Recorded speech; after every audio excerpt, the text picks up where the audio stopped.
ಒಂದು ವೇಳೆ ಯಾರಾದರೂ ರಾಮಲಿಂಗಾರೆಡ್ಡಿ ಅವರು ಬಿಜೆಪಿ ಪಕ್ಷಕ್ಕೆ ಬರ್ತಾರೆ ಅಂತ ಹೇಳಿದ್ರೆ ಡೋರ್ ಓಪನ್ ಆಗಿಲ್ಲ.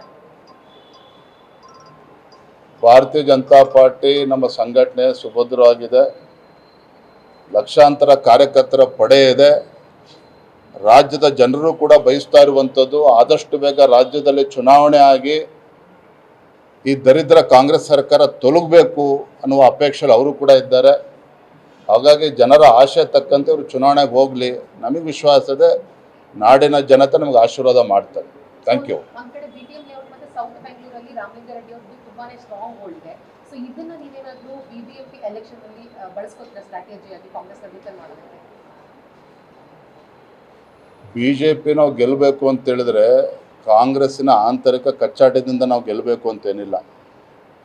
ವಿಶೇಷವಾಗಿ ಬೆಂಗಳೂರು ಮಹಾನಗರದ ಬಗ್ಗೆ ನಾನು ಕೇಳೋದಕ್ಕೆ ಮಾತಾಡ್ತೇನೆ. ಮಾನ್ಯ ಮುಖ್ಯಮಂತ್ರಿಗಳೇನು 1,000 ಕೋಟಿ ಘೋಷಣೆ ಮಾಡ್ತೇನೆ, 2,000 ಕೋಟಿ ಘೋಷಣೆ ಮಾಡ್ತೇನೆ ಅಂತೇಳಿ ಕಳೆದ 3 ವರ್ಷದಲ್ಲಿ ಯಾಕೆ ಮಾಡೋದಕ್ಕೆ ಸಾಧ್ಯ ಆಗಲಿಲ್ಲ? ಬೆಂಗಳೂರು ಮಹಾನಗರ ಪಾಲಿಕೆನ 5 GB ಅಂತೇಳಿ ಘೋಷಣೆ ಮಾಡಿಕೊಂಡು ಗಬ್ಬೆಬ್ಸುವಂಥ ಕೆಲಸನೂ ಕಾಂಗ್ರೆಸ್ ಅವರೇ ಮಾಡಿರುವಂಥದ್ದು. ಈಗ 5 GB 2 GB ಮಾಡ್ತೇವೆ ಅಂತೇಳಿ ಮಾಡ್ತೇನೆ ಹುಡುಗಾಟ ಆಡ್ತಾ ಇದ್ದಾರೆ ಇವತ್ತು ಬೆಂಗಳೂರು ಜೊತೆಲಿ. ಬೆಂಗಳೂರು ನಗರ ಇವತ್ತು ಏನಾಗಿದೆ, ಇವತ್ತು ರಸ್ತೆಯಲ್ಲಿದೆ ಅಂತೇಳಿ ಹುಡುಕ್ಬೇಕಾಗಿರ್ತಕ್ಕಂಥ ಒಂದು ದುಸ್ಥಿತಿಗೆ ಇವತ್ತು ಬೆಂಗಳೂರು ಮಹಾನಗರ ಬಂದಿರುವಂಥದ್ದು. ಆಗಲೇ ಹೇಳ್ತೇನೆ ನಾನು, ಇವ್ರಿಗೇನು ಕೂಡ ಅಭಿವೃದ್ಧಿ ಬಗ್ಗೆ ಆಗಲಿ ಮತ್ತೊಂದಾಗಲಿ ಏನೂ ಕೂಡ ಕಾಳಜಿ ಇಲ್ಲ. ಹೇಗೆ ಲೂಟಿ ಮಾಡಬೇಕು, ಹೇಗೆ ಸರ್ಕಾರದ ಖಜಾನೆಯನ್ನು ಖಾಲಿ ಮಾಡಬೇಕು, ಇದು ಒಂದೇ ಅವ್ರಿಗೆ ಆದ್ಯತೆ. ಕಸದಿಂದ ಹೆಂಗೆ ರಸ ತೆಗಿಬೇಕು ಅನ್ನೋದು ಒಂದೇ ಅವ್ರಿಗೆ ಆದ್ಯತೆ ಇರುವಂಥದ್ದು. ಹಾಗಾಗಿ ಇವರಿಂದ ಯಾವುದೇ ಒಳಿತನ್ನು ರಾಜ್ಯದ ಜನ ಬಯಸೋದಕ್ಕೆ ಸಾಧ್ಯ ಇಲ್ಲ, ಬೆಂಗಳೂರು ಜನನೂ ಕೂಡ ಬಯಸೋದಕ್ಕೆ ಸಾಧ್ಯ ಇಲ್ಲ. Thank you. ಒಂದು ವೇಳೆ ಯಾರಾದರೂ ರಾಮಲಿಂಗಾರೆಡ್ಡಿ ಅವರು ಬಿಜೆಪಿ ಪಕ್ಷಕ್ಕೆ ಬರ್ತಾರೆ ಅಂತ ಹೇಳಿದ್ರೆ ಡೋರ್ ಓಪನ್ ಆಗಿಲ್ಲ. ಭಾರತೀಯ ಜನತಾ ಪಾರ್ಟಿ ನಮ್ಮ ಸಂಘಟನೆ ಸುಭದ್ರವಾಗಿದೆ. ಲಕ್ಷಾಂತರ ಕಾರ್ಯಕರ್ತರ ಪಡೆ ಇದೆ.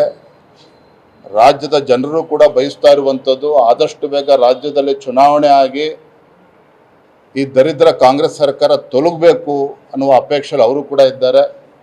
ಹಾಗಾಗಿ ಜನರ ಆಶೆ ತಕ್ಕಂತೆ ಅವರು ಚುನಾವಣೆಗೆ ಹೋಗಲಿ.